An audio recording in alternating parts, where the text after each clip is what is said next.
Hello friends, I am Mrs. Vaishali Mahajan from Gokhale Education Society's Madhavrav Lele Vidyalaya Nashik. You young people, we all know about our culture very well. आपल्या सगळ्यांनाच आपल्या भारतीय संस्कृतीची चांगलीच ओळख आहे. विविध सण उत्सव साजरे करून आपल्या पोशाखातून, आपल्या खानपानातून, आपल्या राहणीमानातून, आपल्या वागणुकीतून आपण आपल्या संस्कृतीचं दर्शन छोट्या छोट्या मुलांना घडवत असतो. जेणेकरून त्या मुलांच्या मनावरही भारतीय संस्कृतीचा पगडा कायम राहावा. मग ही संस्कृती टिकवून ठेवण्यासाठी, संस्कृतीची जपणूक करण्यासाठी अनेक लोक समाजामध्ये काम करत असतात. त्यातल्या त्यात आपल्या महाराष्ट्रात तर भारतीय संस्कृती किंवा महाराष्ट्रीयन संस्कृती आणि अध्यात्म यांची अगदी उत्तम सांगड घातली जाते. आणि हे सांगड घालायचं काम कोण करतं माहिती आहे? संत महंत करतात. आणि महाराष्ट्र ही तर संतांची भूमी मानली जाते.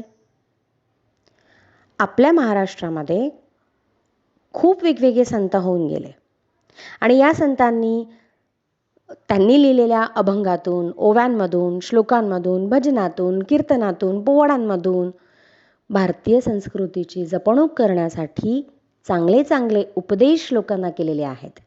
चांगल्या गोष्टी त्यांनी याच्यातून शिकवलेल्या आहेत. आणि म्हणूनच या संतांची कामगिरी या महाराष्ट्राच्या लोकांच्या मनामध्ये कायम घर करून आहे. मग फक्त महाराष्ट्रातच संत होऊन गेलेत का? नाही. वेगवेगळ्या राज्यामध्ये असे वेगवेगळे संत होऊन गेलेले आहेत. अशाच एका संतांविषयी आज आपण माहिती जाणून घेणार आहोत. 4.6 the worth of a fabric या लेसनमधून. Page number 101, 4.6 the worth of a fabric. First paragraph बघा.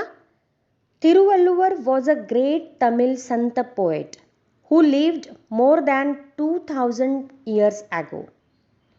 जसे महाराष्ट्रामध्ये संत तुकाराम, संत एकनाथ, संत नामदेव, संत ज्ञानेश्वर, संत मुक्ताई असे संत होऊन गेले, तसेच जवळजवळ 2000पेक्षा जास्त वर्ष अगोदर एक तमिळ संत कवी होऊन गेले होते आणि त्यांचं नाव होतं थिरुवल्लुवर. आणि ते खूप महान संत होते. फक्त संत नाही, संत कवी होते. Thirukkural is the book of his teachings. त्यांनी एक ग्रंथ लिहिलेला होता. त्या ग्रंथामध्ये त्यांनी लोकांना शिकवण दिलेली होती, उपदेश केलेले होते. त्या ग्रंथाचं नाव होतं Thirukkural. It is greatly loved and respected even today. 2000पेक्षाही जास्त वर्ष आज होऊन गेली तरी देखील या संत कवींनी लिहिलेल्या ग्रंथाचा आजही लोक तेवढाच आदर करतात. फक्त ग्रंथाचाच नाही तर त्यांच्या या थिरुकुरल ग्रंथावर आणि या संत कवींवर आजही तमिळ लोक भरभरून प्रेम करतात, त्याचा भरभरून सन्मान करतात. सेकंड पॅराग्राफ बघा. थिरुवल्लुवर वॉज अ टेक्स्टाईल वेवर. टेक्स्टाईल वेवर म्हणजे कापड तयार करून त्याच्यावर विणकाम करणारे विणकर.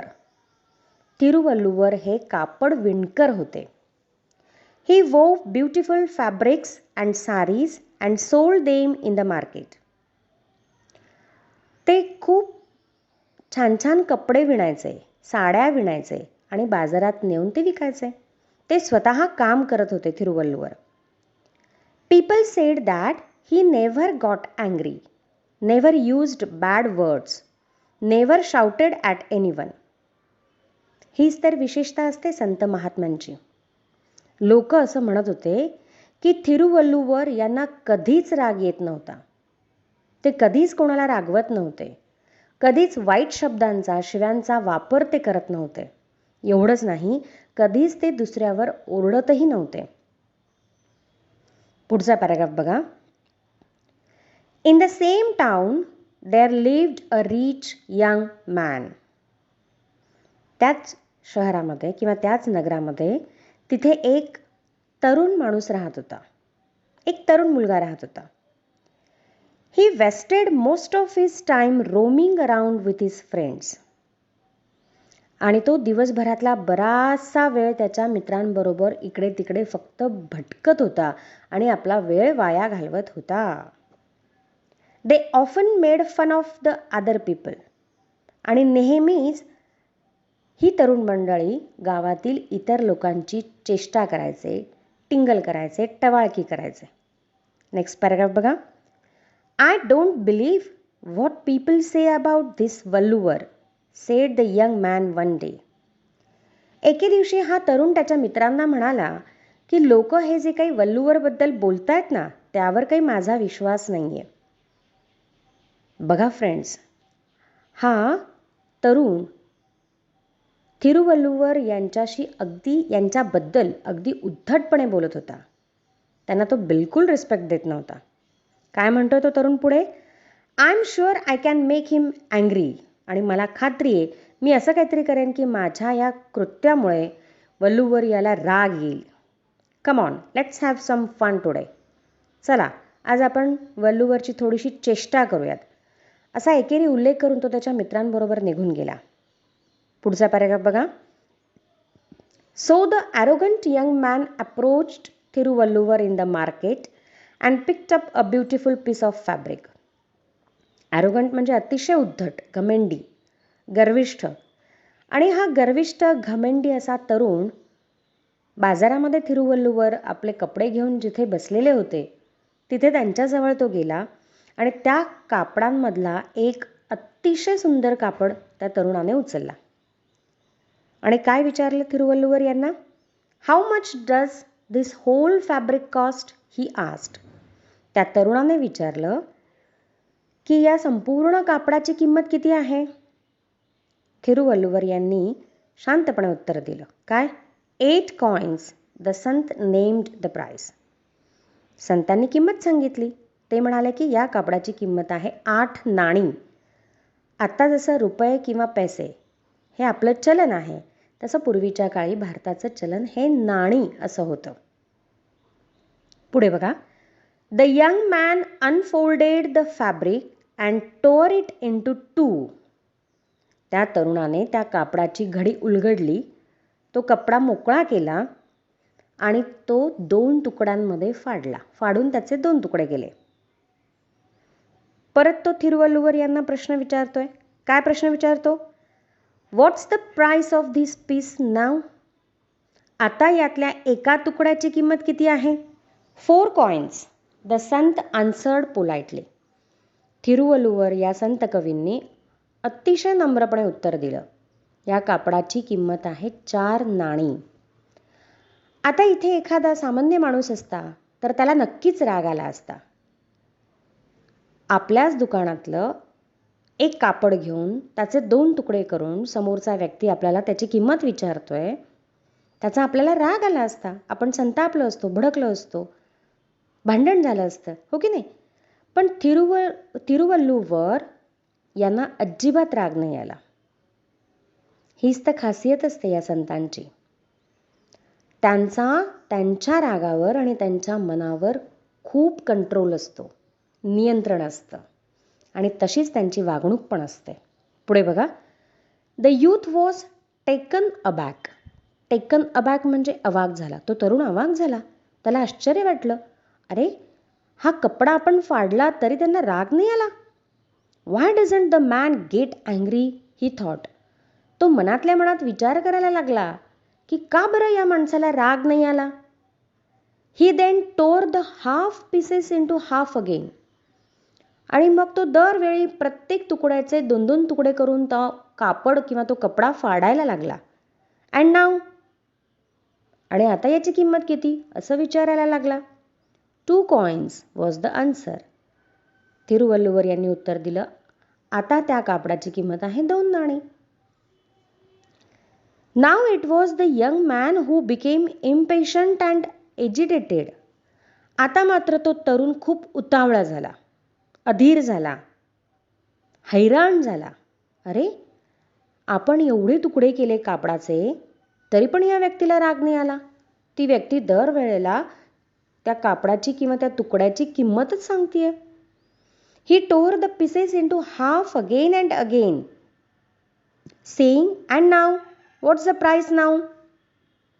पुन्हा पुन्हा तो तरुण त्या कपड्याच्या प्रत्येक तुकड्याचे 2-2 तुकडे करून तो कपडा फाडत होता आणि पुन्हा पुन्हा विचारत होता की आता या कपड्याची किंमत किती झाली.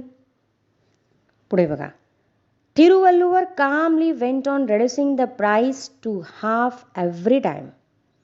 reducing म्हणजे कमी करत करत. आणि दरवेळी थिरुवल्लुवर हे त्या कापडाची अर्धी अर्धी किंमत कमी करत शांतपणे त्याला उत्तर देत होते. At last, the fabric was reduced to rags. Rags म्हणजे कापडाच्या चिंध्या. आणि सगळ्यात शेवटी तो कपडा फाडून फाडून फाडून फाडून शेवटी त्या कपड्याच्या चिंध्या चिंध्या झाल्या. So, Thiruvalluvar said in a quiet tone, "Now, this fabric has become worthless." आणि म्हणून थिरुवल्लुवर अगदी शांत स्वरात म्हणाले, शांत स्वरात त्यांनी उत्तर दिलं, आता या कापडाची किंमत 0 झाली आहे.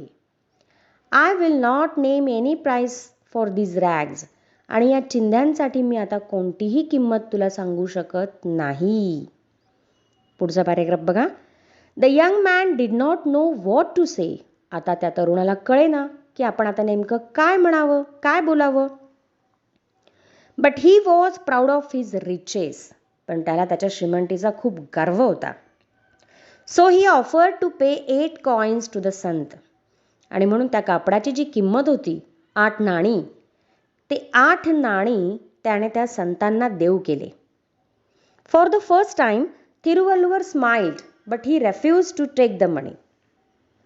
जेव्हा 8 नाणी तो तरुण त्या संतांना देत होता तेव्हा सुरुवातीला थिरुवल्लुवर हसले, पण नंतर त्याने ते पैसे घ्यायला नकार दिला.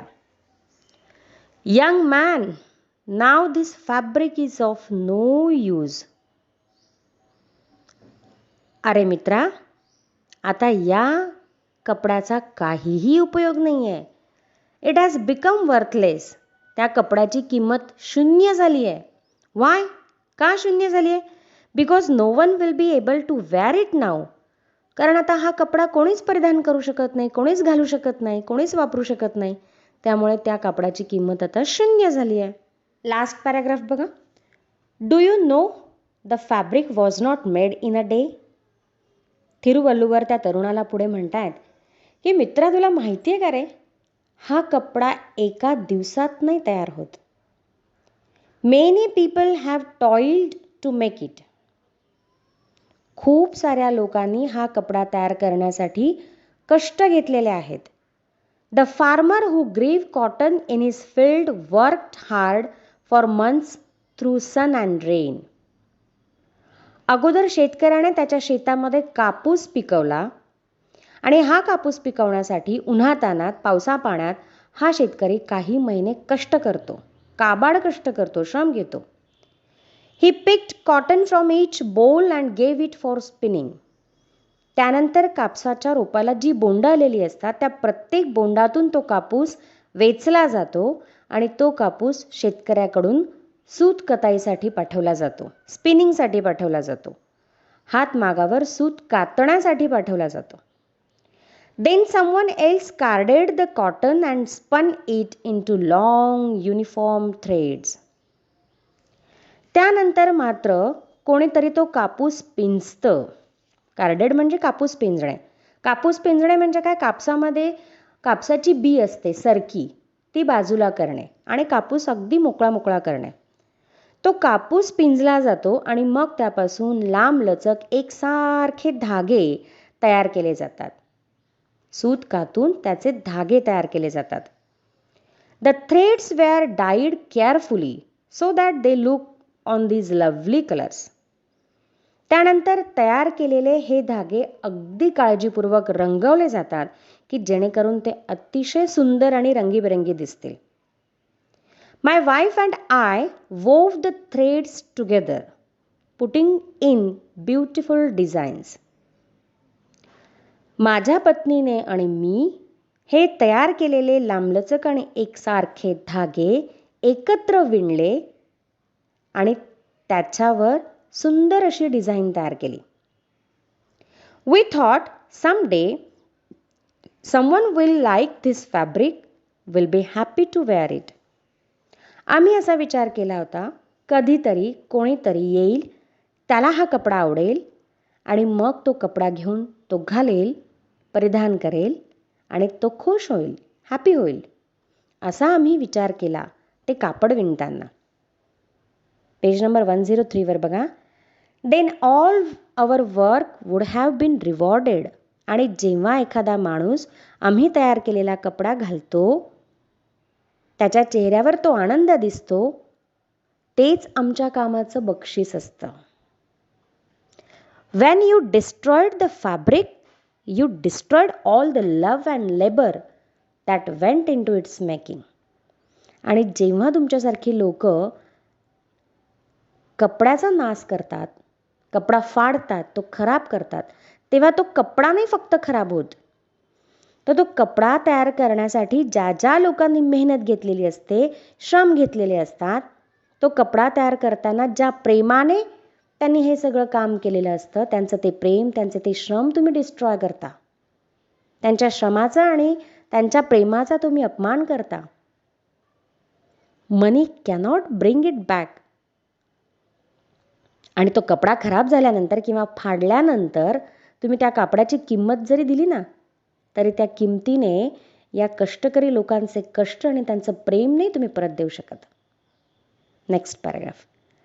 The softly spoken words touched the young man's heart. संत कवी थिरुवल्लुवर यांचे हे मृदू शब्द त्या तरुणाच्या हृदयाला स्पर्शून गेले.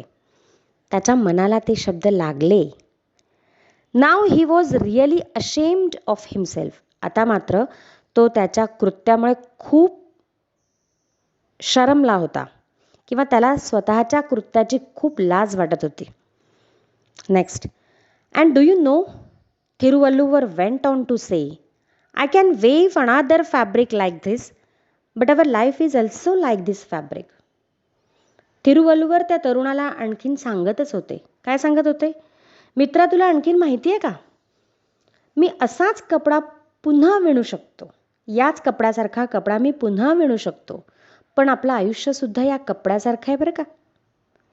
If you tear it apart with hasty, thoughtless actions, it will be destroyed. जर तू तुझं आयुष्य अशा घाईघाईने कृत्य करून किंवा थॉटलेस म्हणजे विवेकशून्य कृत्य करून जर तू तुझं आयुष्य घालवलंस तर ते डिस्ट्रॉय होणार आहेस. दरवेळी जर तू तुझ्या आयुष्यामध्ये अशी विवेकशून्य कृत्य केलीस, काहीही विचार न करता नुसतं घाईघाईमध्ये काहीतरी करायचं म्हणून करत गेलास, तर या तुझ्या कृतीने तुझं आयुष्य डिस्ट्रॉय होईल, नष्ट होईल. And you will not get it back again. आणि वेळ कधीच परत येत नाही. ते आयुष्य तुला परत कधीच मिळणार नाही. लास्ट पॅराग्राफ बघा. Thiruvalluvar's words open the young man's eyes. Thiruvalluvar या संत कवींच्या शब्दांनी त्या तरुणाचे डोळे खाडकन उघडले. There and then he decided to give up his idleness and bad habits. आणि त्याच क्षणी त्या तरुणाने तिथेच ठरवलं की आपल्यातला आळसपणा आणि आपल्याला असलेल्या वाईट सवयी आपण सोडून द्यायच्या. फ्रेंड्स, खूप मोलाचा सल्ला आहे हा. तुम्हालाही तुमचं पुढचं आयुष्य जगण्यासाठी उपयोगाचं आहे. तेव्हा विचार करा आणि त्याप्रमाणे कृती करण्याचा आत्तापासून प्रयत्न करा. विद्यार्थी मित्रांनो, माझा हा व्हिडिओ तुम्हाला आवडला असेल तर लाईक करा, शेअर करा, माझ्या चॅनलला सबस्क्राईब करा आणि हो, बेल आयकॉनवर क्लिक करायला विसरू नका. म्हणजे यापुढील व्हिडिओच्या नोटिफिकेशन्स तुम्हाला येत राहतील. विद्यार्थी मित्रांनो, इयत्ता 6वीच्या सिलॅबसमधला सेकंड टर्ममधला हा शेवटचा लेसन होता. तो नक्कीच तुम्हाला समजला असणार आहे. करोनाचं संकट अजून आहेच, तेव्हा स्वतःची आणि कुटुंबाची काळजी घ्या. पुन्हा आपण लवकरच भेटूयात. तोपर्यंत थँक्यू.